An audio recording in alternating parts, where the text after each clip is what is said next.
watashi wa nanu ni igosum. I am Chris, and this is Chris in English. And I want to know, are you feeling sweet?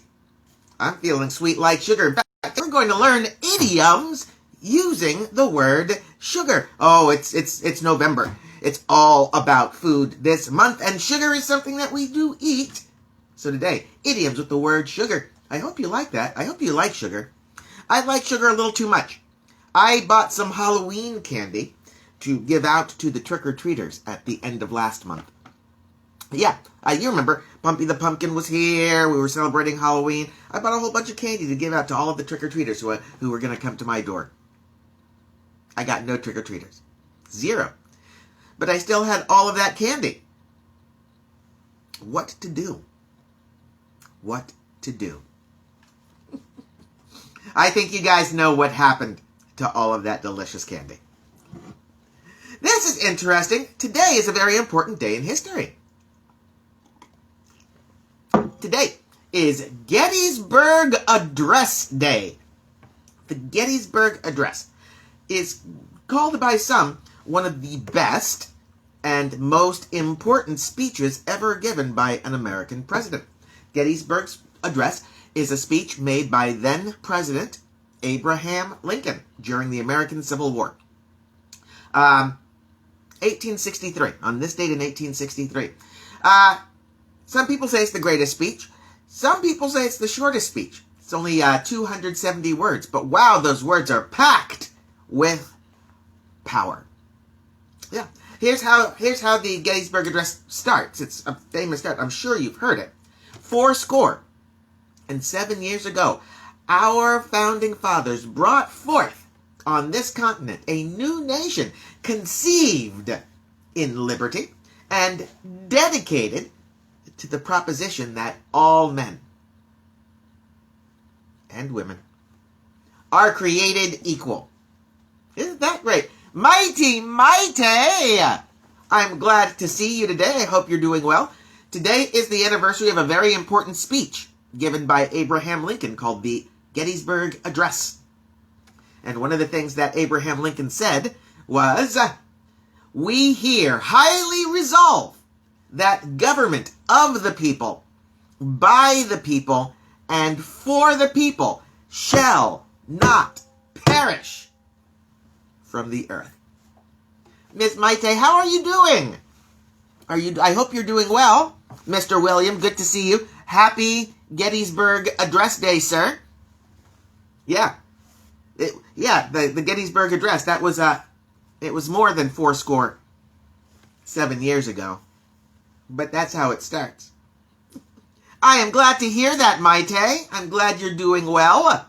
I'm fantastic. I have some good news to share. I was called by my school yesterday, and I'm going to have some substitute hours with the school next week.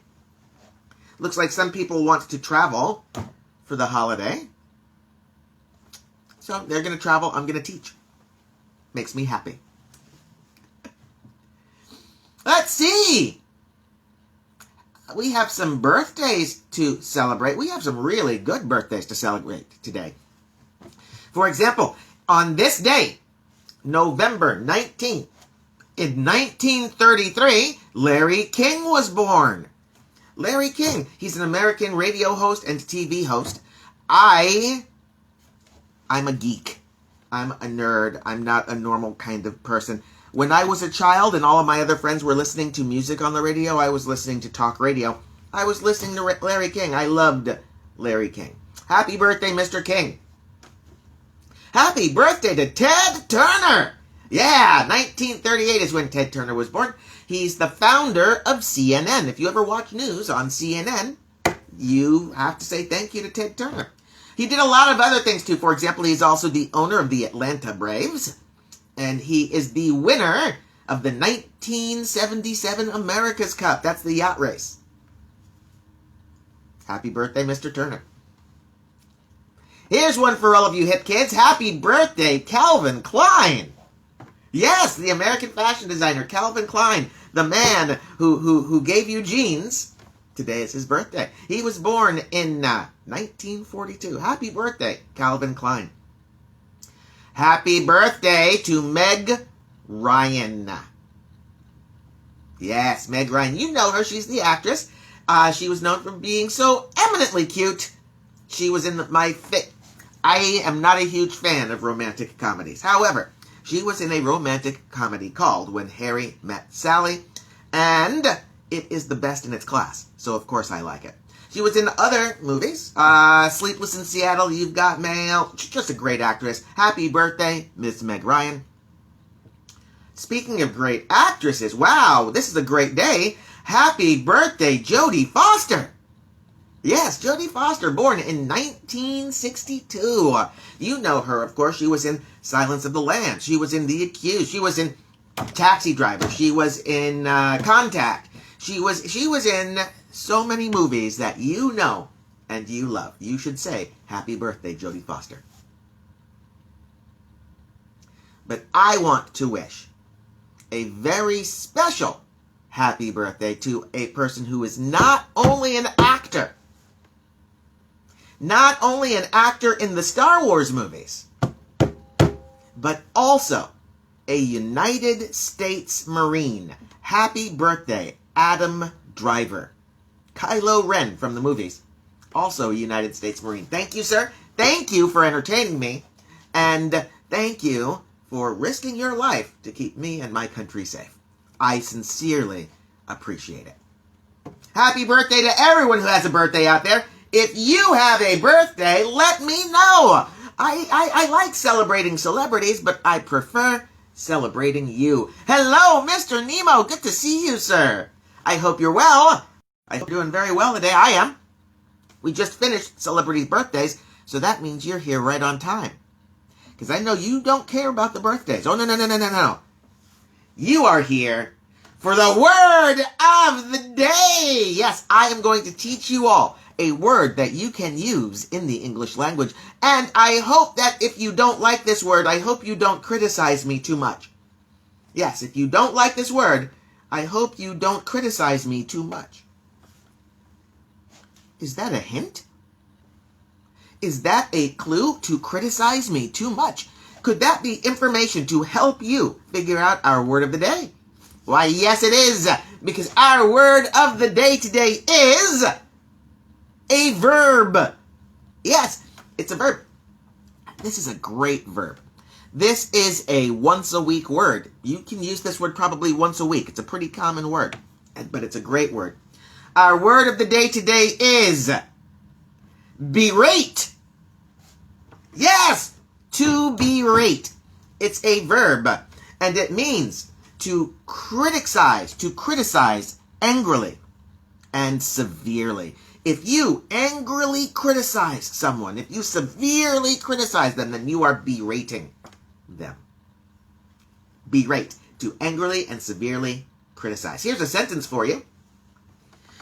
When the new employee made the same mistake 3 times in a row, the supervisor berated him in front of the customers. Oh, no, he made the same mistake 3 times. How do you make the same mistake 3 times? I've done worse. And I've been berated. Here's another sentence for you. A little politics, a little apropos. As the mayor left City Hall, he was berated by the citizens who were protesting the new law. He was criticized. He was angrily criticized, severely criticized. He was berated. A verb. Do you have a sentence using our word of the day? If you do, please write your sentence right here in our comment section. If you do that, I will see it, I will read it to the world, and you will become internet famous. How are your cities with coronavirus? Mighty Maite, how are you doing? Nemo, how are your cities doing? San Diego's not doing too good. California's not doing too good. We had 922 new cases of coronavirus yesterday. We had 12 people die in San Diego alone. Nemo's saying that he has a question. What is the difference between a drawing and a painting? Good question, Nemo. And here's your easy answer. Here's the very easy answer. A painting uses paint, right? It uses paint. It uses the liquid that we put onto a canvas. A drawing does not have to use paint. It can use a pen. It can use a pencil. It can use charcoal. You could use crayon, and even that would be considered a drawing. But a painting, by definition, must use paint. Does that help? I hope that helps. If yes, let me know. If not, let me know and I'll keep trying. But you're a good guy. I bet you got that one. A painting uses paint. In California, we have a total of 1.07 million cases of coronavirus. That's 11,000 more than yesterday. 11,000 new cases in one day. Oh, good. I am glad. We had 105 people die in California yesterday. A total of 18,500 people have died in California. We've had 1 million cases. Oh, Switzerland, says Nemo, is doing so-so. We know what to do, right? All of us know what to do. And the big reason I am doing the coronavirus update, it's not because I like going over these numbers, but I want to remind us to do the right thing. I want to remind us, I want to remind myself to do the right thing. My hand washing. When coronavirus started, I was washing my hands for 5 minutes at a time. Oh, no, I can't help you right now. I'm washing my hands. All right? Now, that 5-minute hand washing has gone down to maybe 10 seconds. Let's come back up.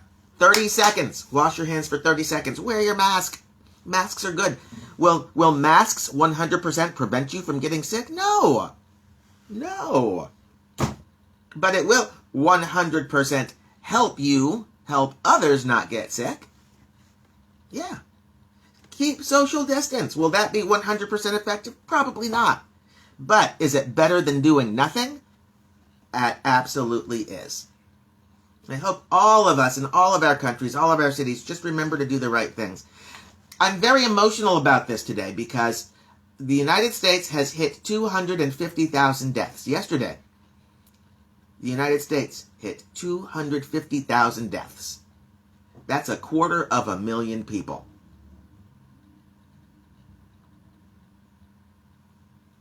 I hope that our new and wiser leadership will take actions that will reverse course. Speaking of wise leaders, what's going on in the election? Not much is going on in the elections. There's some back and forth. Hey, Dad, good to see you. Welcome to the show. Our word of the day today is berate. To angrily criticize someone. Berate. Joe Biden's preparing. He has started his transition, even if the White House is not participating.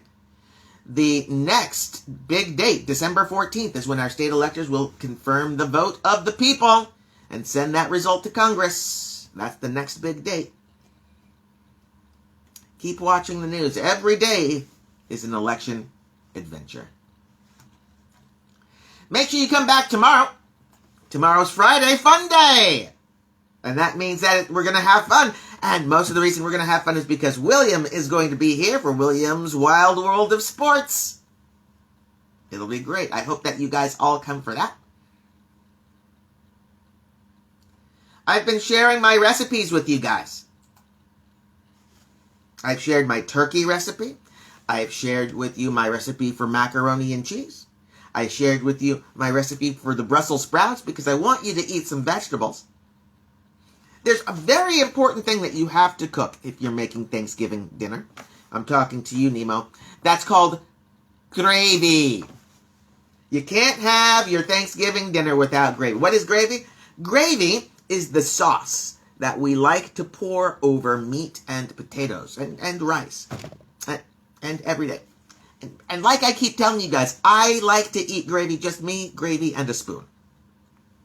But that's not helping. That's why I have the Brussels sprouts.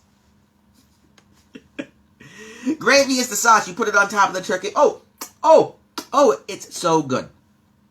Let me tell you how I like to make gravy. And it starts with a broth. You need a chicken or a turkey broth. When you buy your turkey, inside the turkey, you find gizzards. You find the inner parts of the turkey, the liver, the heart, the kidneys. Collectively, we call these the gizzards. And you'll also find the turkey neck. Stuffed inside the turkey is the turkey neck. Nemo ordered his turkey! Oh, awesome! He ordered his turkey from a farm, and that means, Nemo, this is great. You're going to have a fresh turkey. That is really exciting.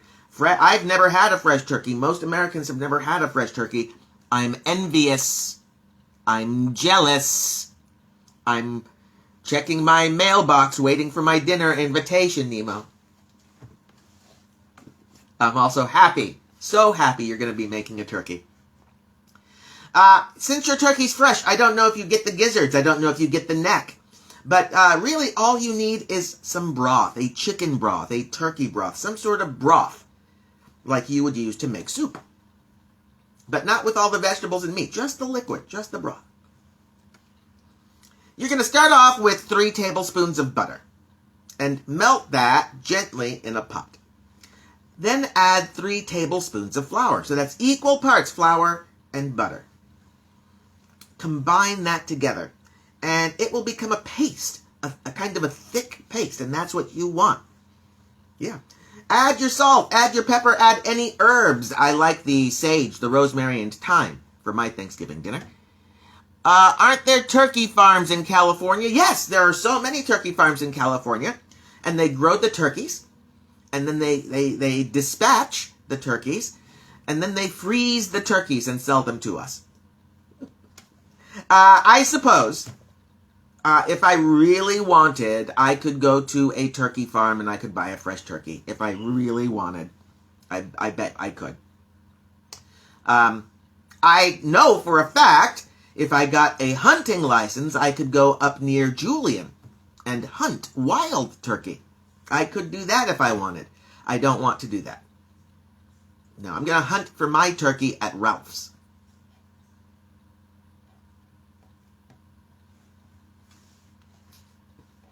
We have our paste, our butter flour paste, with some salt, some pepper, and some fresh herbs if you want. Add 2 cups, 600 milliliters, about 600 milliliters of your broth, and whisk. Whisk, whisk, whisk. Whisk, whisk, whisk. Don't stop. Don't stop. You have to whisk because this is how you keep the gravy smooth. You don't want it lumpy, right? You don't want a lumpy, thick gravy. You want it smooth. And that's where the whisking comes in. You're going to do this for a while. You're probably going to do this for about 5 minutes. Yeah. Change hands. Change hands so that one hand doesn't get too tired.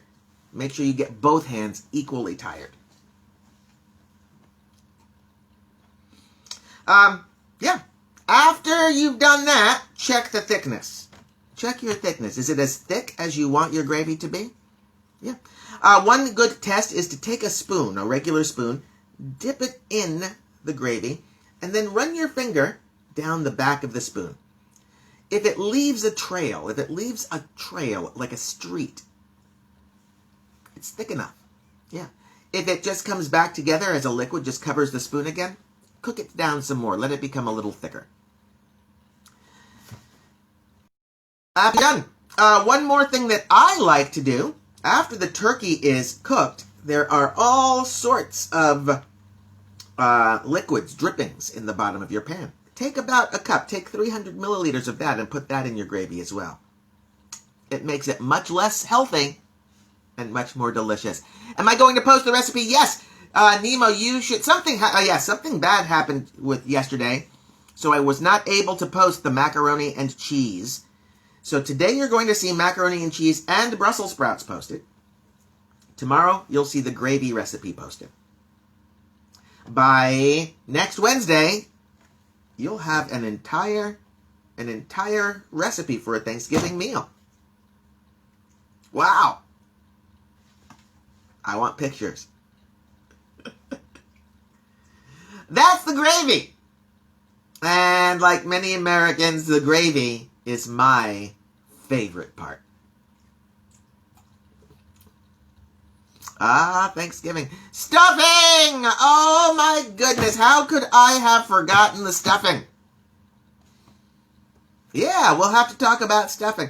William, maybe your family has a stuffing recipe? That classic stuffing recipe that you pull out every November? Maybe?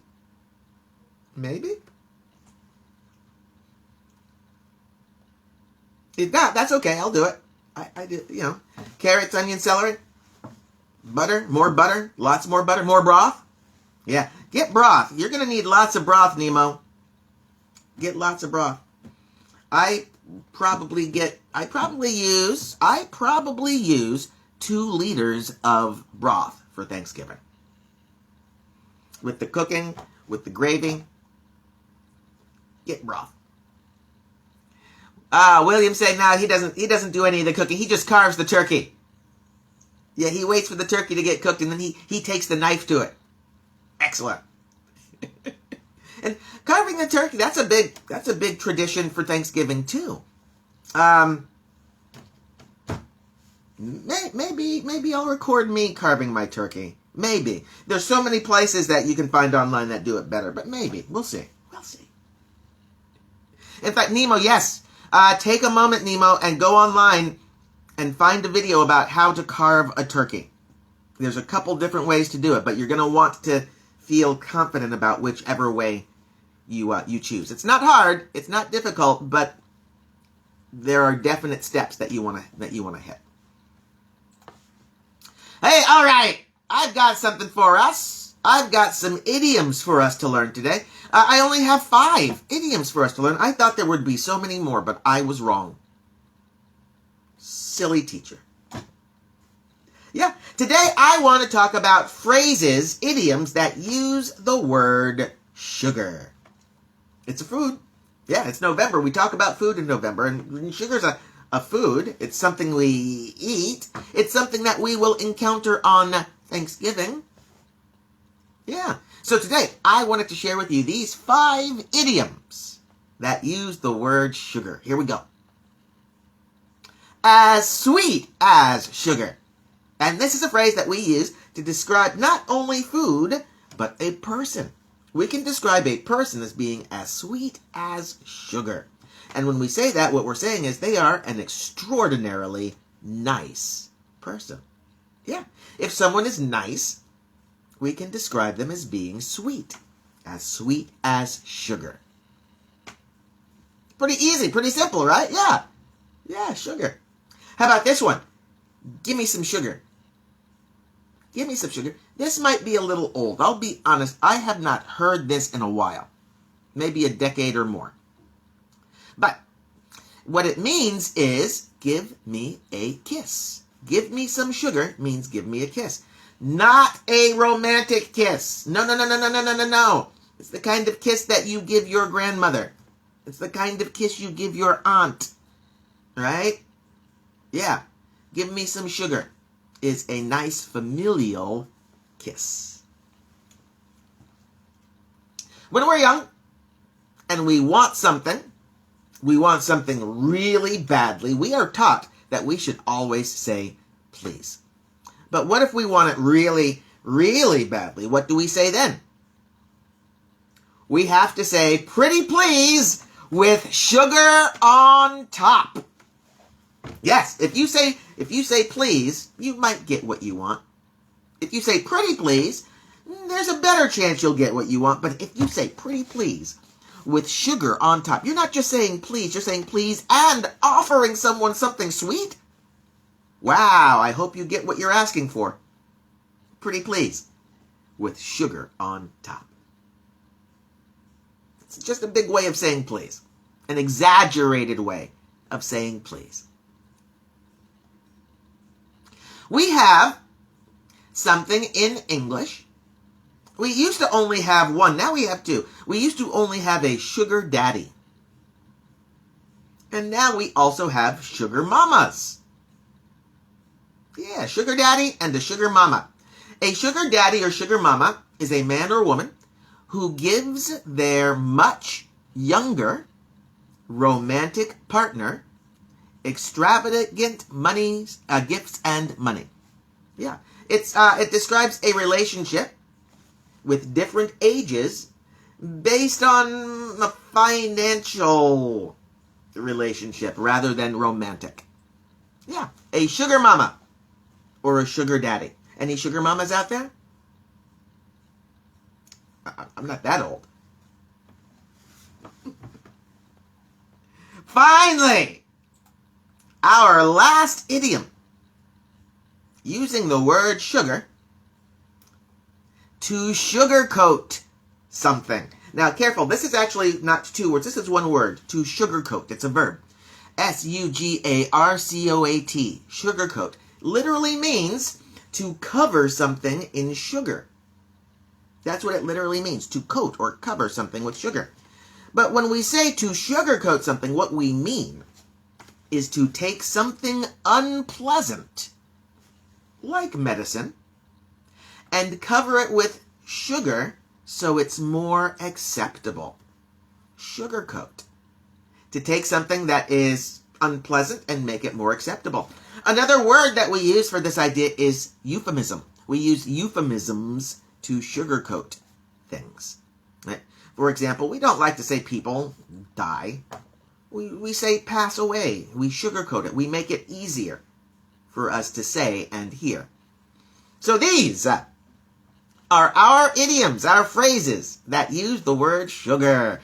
As sweet as sugar, give me some sugar, pretty please with sugar on top, a sugar mama or a sugar daddy, and to sugarcoat something. Yeah, these are great phrases that you can use in your English-speaking life. And I hope you do. Before we end our show today, anybody have any questions? Anybody out there have anything that they want to share? I feel like I do a lot of talking. I want to learn. Yeah, okay. All right, yeah, it's true. I was talking about this a little earlier. The campus where I work has already reopened. It reopened at the beginning of this month, I believe. Yeah, and San Diego's going back into purple tier, so it's going to be a hybrid kind of class. Some classes are going to be online. Some classes are going to be on the campus in person. I'm not hired back full-time yet, but I do get some part-time hours now because of the holiday. I am so excited. I'm excited just to get out of my house. I'm excited to be teaching, and I'm really excited because there are some students who are at the school who I was teaching before that I get to see again. I am so excited to see you guys again. Look for me on Monday online and Tuesday on campus. All right. I guess that's it. Today's a thrilling Thursday. Tomorrow's going to be Friday Fun Day. I'm looking forward to that. William, I'm looking forward to seeing you. Everybody, I'm looking forward to seeing you all. Until then, I wish I could go to my mighty. I wish you could too. But the truth is, I also hope that you stay safe. Right? I want you to be safe more than go to university, because university will always be there. When the coronavirus is gone, university will still be around. And then you should just come back to San Diego, go to university here, and then we can have tacos together. Thank you guys. Thank you everybody. You are a great class. Always please remember that my name is Chris, and I love you all.